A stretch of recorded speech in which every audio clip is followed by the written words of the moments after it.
my family says they're moving out in a month, and everybody is going to hold them to it. Okay. Got a lot Better than all of of... them, I'm sure. Oh, yeah, they're like, they're like... All right. We need to talk about that line there in that phone call between Kendra and Joseph Duggar while he was behind bars. Because that right there, that one moment alludes to a lot that's been going on behind the scenes. And while Joseph Duggar is out on bail now, reportedly living with Kendra, we'll get to that in just a bit, because first we need to just process what Kendra said there. We've got Kendra. So let's set the stage here. We've got Kendra on a recorded jail call talking about getting her own family, her mom and dad and siblings, out of a house. Her family, the Caldwells, they've been living in a home Joseph and Kendra Duggar built.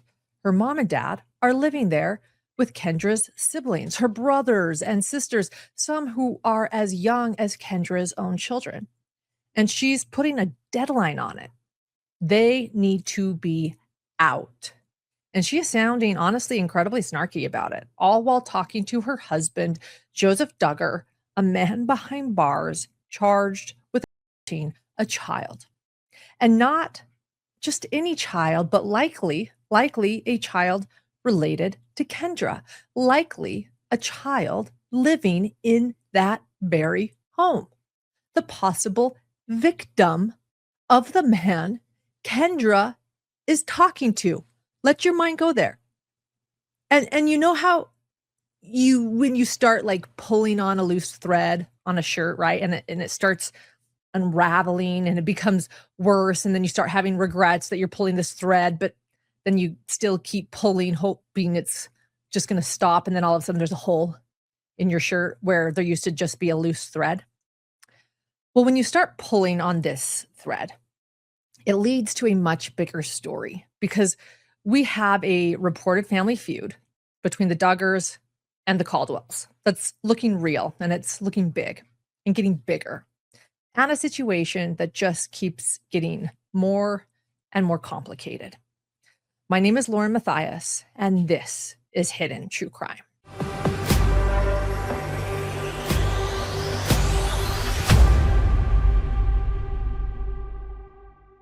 First, let's start with where things currently stand. As we know, Joseph Duggar is out of jail. He posted a $600,000 bond after being arrested, and it's been reported that he is now back in Arkansas with Kendra, his wife Kendra, the mother of his children. He only had to put up $60,000 to get out, and while we did originally report that Jim Bob might have been the one to step in and handle that, it's now looking like Kendra may have played a much bigger role in getting her husband out of jail than many of us realized.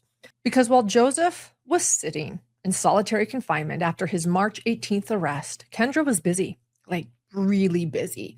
She had just gotten out of jail herself on March 20th, and almost immediately, she and Joseph started talking about how to bring in money. There's a jail call from March 25th where they're literally going through a list of things that she could sell. Trailers, a four-wheeler, a pressure washer, a waterproof tarp, a wood splitter, just going down the list. So all of our other trailers for now. Okay. He could try to sell the four-wheeler, which the four-wheeler's kind of got some issues.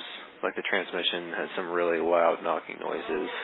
I have some other... Maybe we could get his mechanic to look at it so we can... Yeah, it's an older one. I mean, if he can sell it for, something, I guess it's something, so you might as well try. I have a wood splitter out there. I have like a pressure washer, that kind of stuff. It's all, so most of those are the wood splitters outside under. I have like a weather resistant tarp thing that I bought for it, to keep it out of the weather. And that one works and all that. It's really good. And then there's all the other tools. I have like a little chipper thing that's brand new. I got from Pop's warehouse. I got like some cedars, stuff like that. And she didn't stop there. She moved everything out of their home so they could turn it into a rental property. The goal is to create a steady stream of income, especially in case Joseph can't provide financially moving forward. I mean, and when I think about it, at least they're not in denial of what Joseph's charges mean when it comes to legal consequences, I guess. Like, he might not be around to support Kendra, right? I don't know. Anyway, nonetheless, during all of this, Kendra was physically struggling as well. She told him on the phone, and I'm going to quote this, "If you could pray for my health, because I don't know, I've just been really, really fatigued in the last 2 days. I couldn't move after moving the stuff downstairs. My body is turning off like a weighted blanket," end quote. And Joseph responds by basically saying he's surprised she's lasted as long as she did given her past health issues. And she just repeats, "It's an absolute miracle." So she's dealing with legal issues, selling off belongings, moving out of a house, trying to set up rental income, and physically breaking down while doing it, all while their kids are not even with them. Because that's the other part of this, right? Kendra cannot see her children for a month following her own arrest and charges on child welfare charges, at least according to what Anna said in her emails with Joseph, Anna Duggar, the wife of Josh Duggar, Joseph's older brother. And at first I thought that 1 month timeline was kind of this weirdly specific rule, like who just decides, okay, you can't see your kids for exactly 30 days. Because logically, you would think it would be more open-ended, like until she fixes whatever led to CPS getting involved in the first place. But the more I looked into how these cases actually work, it's not really a random timeline at all. What usually happens is that when CPS removes children, a judge steps in almost immediately and puts temporary rules in place until the next court date, which is often about a month later. So that 1 month is less of a permanent rule and more of a pause button. It gives the state time to investigate, assess the situation, and figure out what level of contact is safe, if any. At that next hearing, they can decide whether visits start, if they need to be supervised, or if restrictions stay in place. So it's not really you're good after 30 days. It's more like no contact for now until the court takes another look at everything. Regardless of what happens in that case, Joseph, on the other hand, is not allowed to be alone with any minors, including his own children, unsupervised as part of his pretrial release. So while they're both out of jail, they're not actually back to normal life. They're separated from their kids, dealing with court, dealing with money, and trying to figure out what happens next. And if Kendra decides to stay with Joseph, her children can't stay with them. They have a court date coming up on April 29th for the child welfare charges in Arkansas. And then Joseph also has his felony charges in Florida, where he's already entered a not guilty plea and requested a jury trial. His next hearing in that case has reportedly moved to May 18th. And really quick, let's talk about those charges again. Joseph was arrested in connection to alleged abuse of a 9-year-old girl during a 2020 family vacation to Panama City, Florida. The victim is now 14 years old, just 14. And on top of that, both he and Kendra are facing charges in Arkansas for endangering the welfare of a minor and false imprisonment after authorities allegedly found locks on the outside of bedroom doors in their home. So this is not just one case. This is multiple cases in multiple states happening at the same time. And legally, their interests may not even align anymore. Kendra and Joseph's interests. There are attorneys who have weighed in saying Kendra getting her own lawyer is a huge deal. It suggests that she's possibly going from the mindset of the we mindset, to a me and the kids mindset. And that attorney said that if her main objective is to get the kids back, she may need to distance herself from Joseph completely. And I mean, if she gets the kids back, she can't even be with Joseph. But now, let's bring in the Caldwell family, because this is where things get messy in a loose thread pulling and putting a hole in my sweater sort of a way. We've actually been in the middle of a Workspace refresh, and Dr. John is finally giving his office a glow up. It's been a long time coming. I know many of our listeners know. And I am so excited, not just because it's been a long time coming, but because we just ordered his new desk and chair from Article. And you are all going to see it very soon. We will have pics. And of course, you'll see it on YouTube. It's just that it's still in the works, so stay tuned. But what I love about Article is how easy they make it to find pieces that really look elevated, but are also built to last. Everything feels really intentional, like it's designed to fit together without having to overthink it. And even just going through the process of picking things out, you can tell the quality is there. Their furniture has that clean, modern feel, but it's still functional for real life, which is exactly what we need in our household and our working office space. Article is offering our listeners $50 off your first purchase of $100 or more.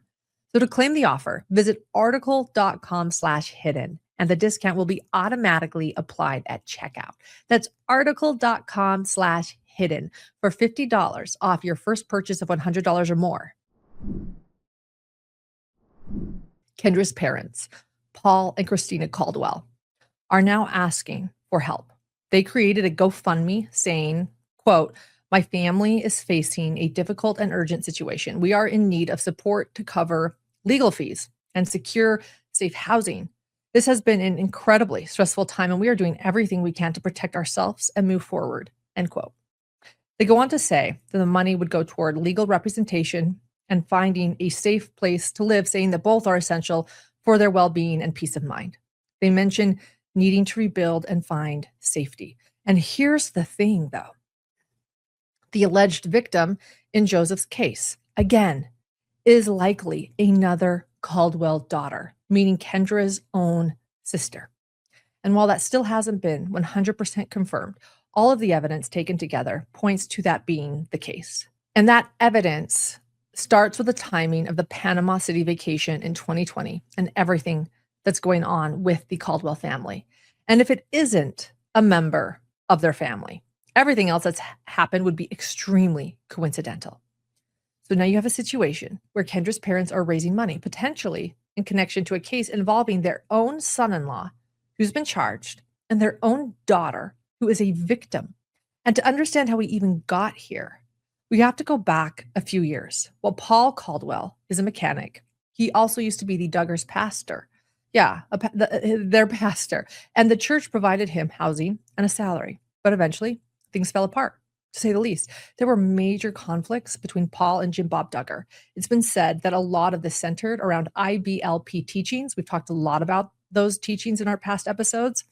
Paul is described as an independent fundamentalist Baptist and reportedly did not agree with bringing IBLP material into the church. Jim Bob wanted more of that influence, but allegedly Paul refused. There were also disagreements about COVID regulations and issues surrounding Jim Bob allegedly not being honest about what his son, Josh Duggar, and what Josh was being investigated for. Jim Bob not being honest about it. It wasn't just one disagreement, in other words. It was a lot of stuff, everything building up.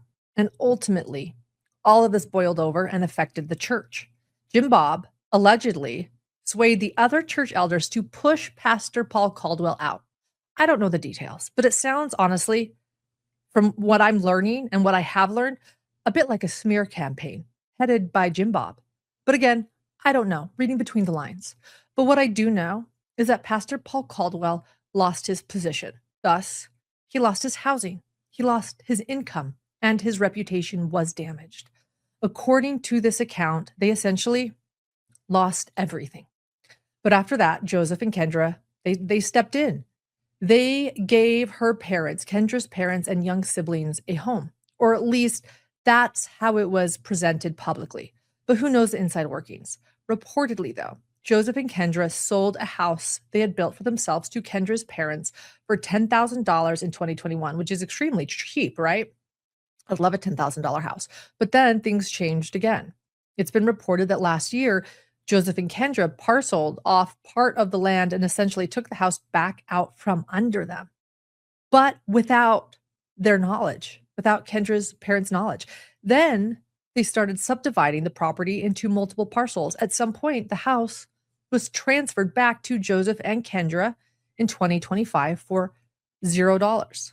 So now there's this back and forth ownership situation, unclear agreements, at least from what we can see, and rising tension, clearly.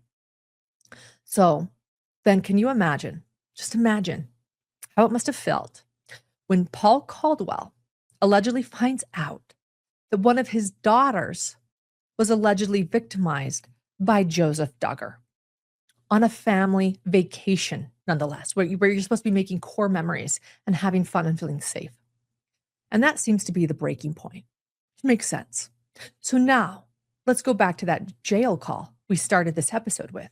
Kendra and Joseph talking about getting her parents out of the house, laughing about it, saying they're going to hold them to a 1-month deadline. That doesn't seem random. That's likely connected to everything. Take a listen one more time. My family says they're moving out in a month, and everybody is going to hold them to it. Okay. Got a lot of... I'm sure. Oh, yeah, they're like, anyways. So they're holding them to it. The utilities back after they move out. And we'll also I need to figure out all the stuff that I want to do over there, and I already have a list of a lot of things that need to be fixed on the house. Oh, good. I thought so. Where is the list? It's on my reminders. Oh, gotcha. Okay. According to Paul Caldwell's GoFundMe account, they are trying to leave because they are concerned for their safety and facing legal challenges. And at the same time, Kendra and Joseph are actively pushing them out.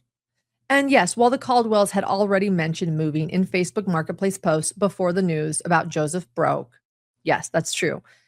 It now does seem, though, like that could have been in preparation for what was to come. But the Caldwells' GoFundMe was taken down pretty quickly, though, after it went public.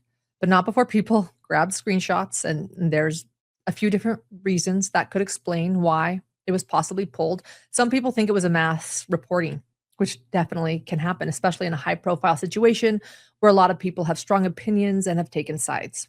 But even beyond that, GoFundMe has pretty strict policies, and if something raises red flags, it can get pulled fast. One big issue could be how it was written. If a fundraiser is too vague, doesn't clearly explain where the money is going, or involves an ongoing legal situation, that can violate GoFundMe terms. They're especially cautious with anything tied to potential criminal cases or child welfare situations because they don't want to be seen as facilitating or profiting off of that. It's also possible there were questions about who created it, or who the funds were actually going to, or whether proper authorization was given. So while mass reporting, it might have played a role, there are a lot of built-in reasons why GoFundMe itself would step in and perhaps take something like that down. However, the Caldwells are still reportedly accepting donations through Venmo. But then on Wednesday, the GoFundMe was back up and public. But it was different this time. It states, quote, "My family is facing a difficult and urgent situation. We are in need to cover displacement expenses. We will not be using these funds for legal expenses." So a big change, which probably tells us why GoFundMe chose to take it down. They don't want to get involved in anything legal. An interesting change. This is purely now for housing for the Caldwell family. Right now, they've raised over $20,000 to help the family, and we'll have a link to that in the description of this episode. They state, "Thank you so much for your care, concern, prayers, and donations during this difficult time. Thank you, even if it's just prayers. Your support means the world to us as we work to rebuild and find safety." And then there's the internet speculation. People on Reddit and other platforms have been going back and forth about what really happened between the two families, the Caldwells and the Duggars. Some people are even calling the Caldwells grifters, saying they had a large family without the financial means to support it. 9 kids. Yeah, it's a lot of kids. Or they're pointing out that they accepted a home that was originally built for Kendra and Joseph. And look, people are going to have their opinions. No one is without blame here. But even if you don't agree with every decision Paul and Christina Caldwell have made over the years, what they're going through right now did not start with them. What they're going through right now, it starts with one person. It traces back to Joseph Duggar. Joseph Duggar confessed, according to charging docs.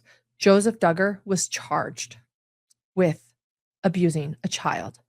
This is about Joseph Duggar and Joseph Duggar's actions, and not how many kids the Caldwells choose to have and whether or not they can afford them.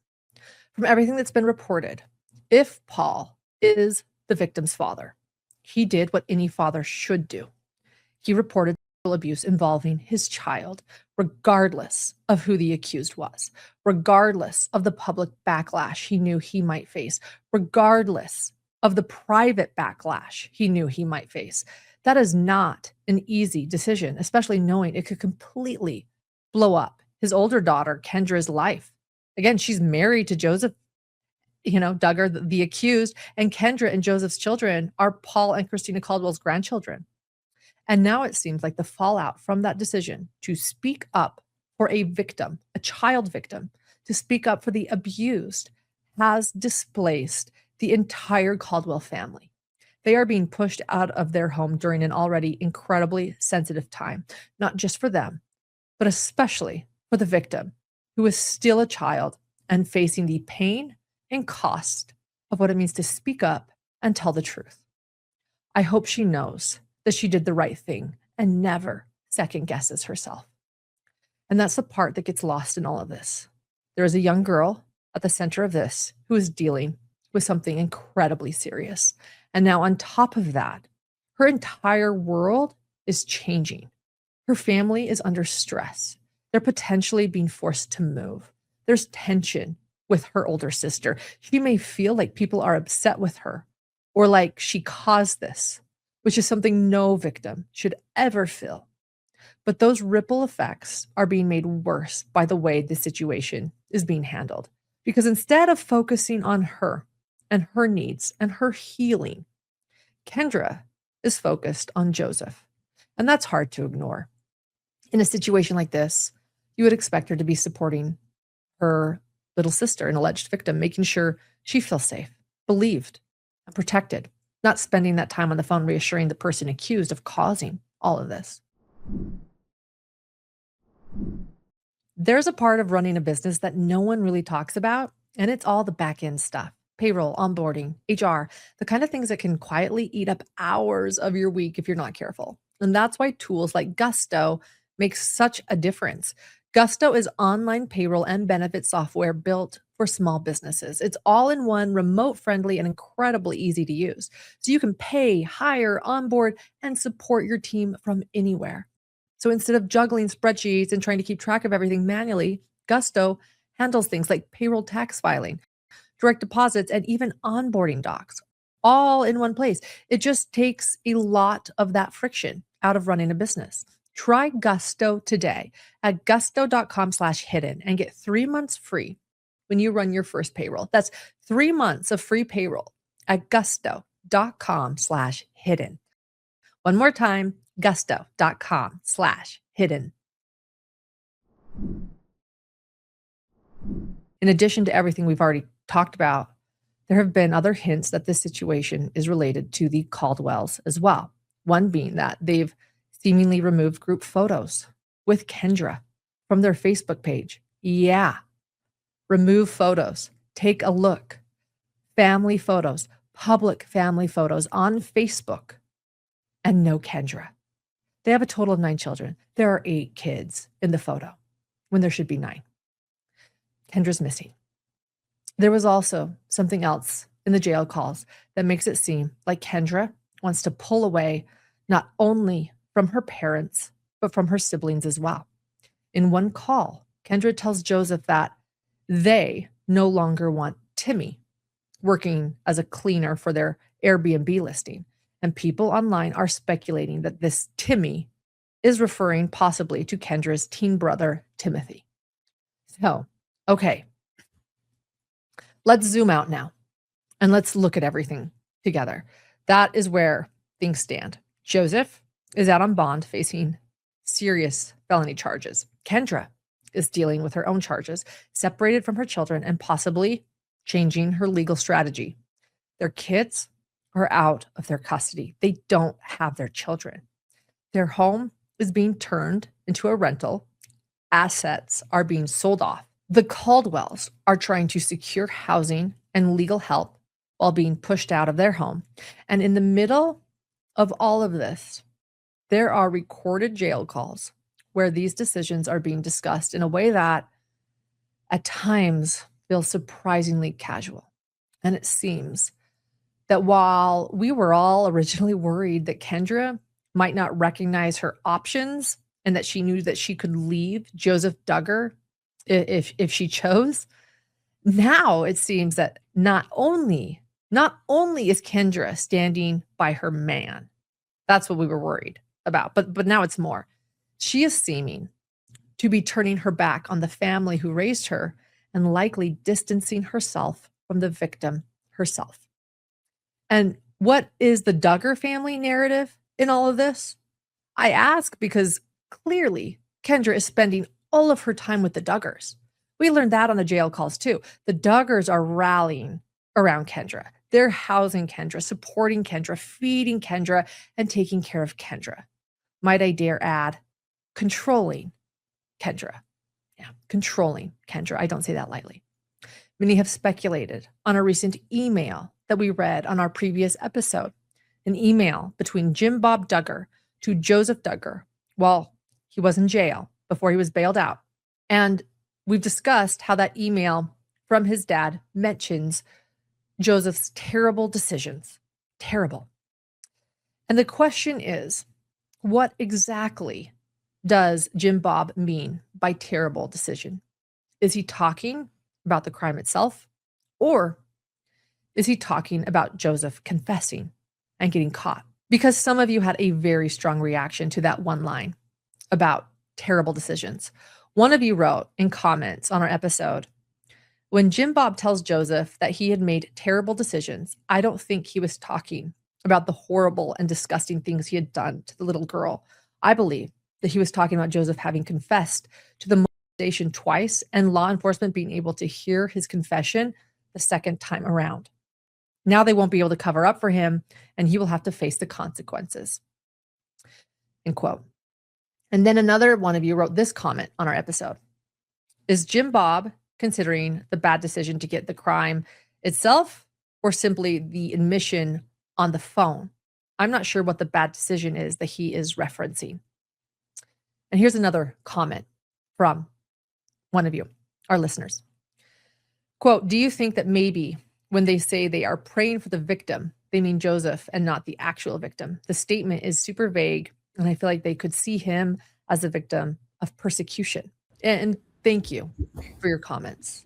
I do read your comments. The more that I have looked into this case, and let's talk about the recent things here, the bail being bonded out right away, the not guilty plea that Joseph made, the way Kendra has been pulled in close, very close to the Duggar family, the tension and feud with the Caldwell family, and it being Pastor Paul Caldwell who likely, allegedly reported the abuse to law enforcement. It starts to raise a bigger question for me about the Duggar narrative.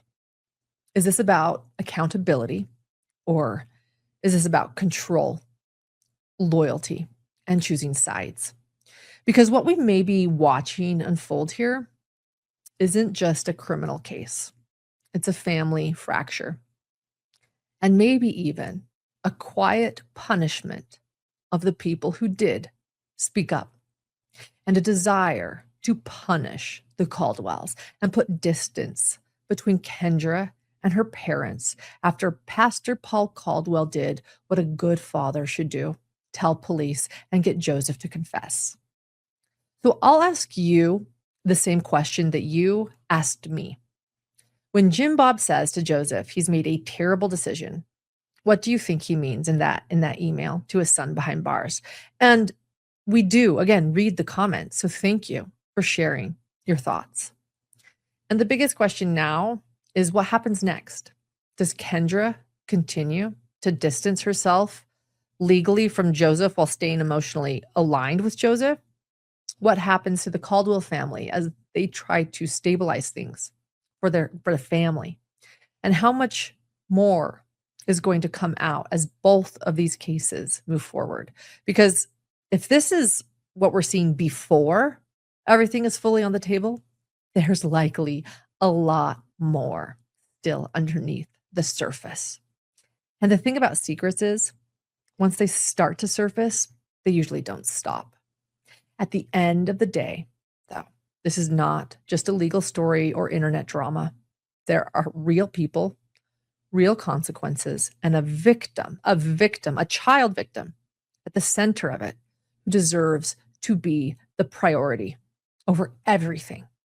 And the question, at least for me, that lingers after everything I've seen thus far is this: who is actually being protected? Because that jail call, it wasn't just a conversation, it was a window. And now that we've seen through it, it's getting harder to unsee what's on the other side.